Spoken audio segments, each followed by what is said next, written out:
కొత్తగా మనకి sinus problem అనేది ఒకటి వస్తుంది. సో సేమ్ అదే ఇప్పుడు చిన్నపిల్లలు కోల్డ్‌కి ఎక్స్‌పోజ్ అయితే ఆ సైనస్ ప్రాబ్లమ్ వచ్చే అవకాశం ఉందా?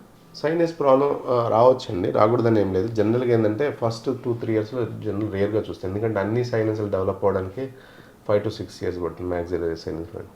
సైనస్ ప్రాబ్లం ఎప్పుడు వస్తుందంటే బాగా నోస్ బ్లాక్ ఎక్కువ రోజులు ఉండి, సో ఆ సైనస్కి వెంటిలేషన్ సరిగ్గా జరిగినప్పుడు, అంటే గాలి ఎక్స్చేంజ్ సరిగ్గా జరిగినప్పుడు, రిపీటెడ్ ఇన్ఫెక్షన్స్ రావడం వల్ల సైనస్ ఇన్ఫెక్షన్ వచ్చే ఛాన్స్ ఉంటుంది.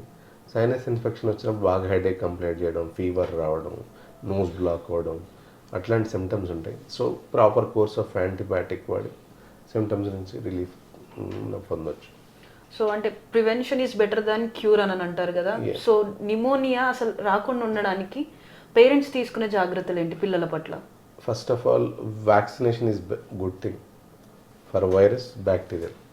సో వ్యాక్సినేషన్ మనం ఇందా డిస్కస్ చేసినట్టు రొటీన్గా flu vaccine, MMR vaccine, chicken pox vaccine, pneumococcal vaccine, these are all related to lung, cough, cold, pneumonia. So better to take vaccines, one thing. Adequate nutrition, proper sanitation, proper hand hygiene, and avoiding ఎవరికైనా symptoms ఉంటే వాళ్ళని avoid చేసుకోవడం, కొంచెం symptoms relief అయ్యేంతవరకు. ఇవి చేయడం వల్ల కొంతవరకు మనకి డెఫినెట్గా న్యూమోనియా అనేది మనం లేదా కాఫ్ కోల్డ్ అనేది ప్రివెంట్ చేయొచ్చు.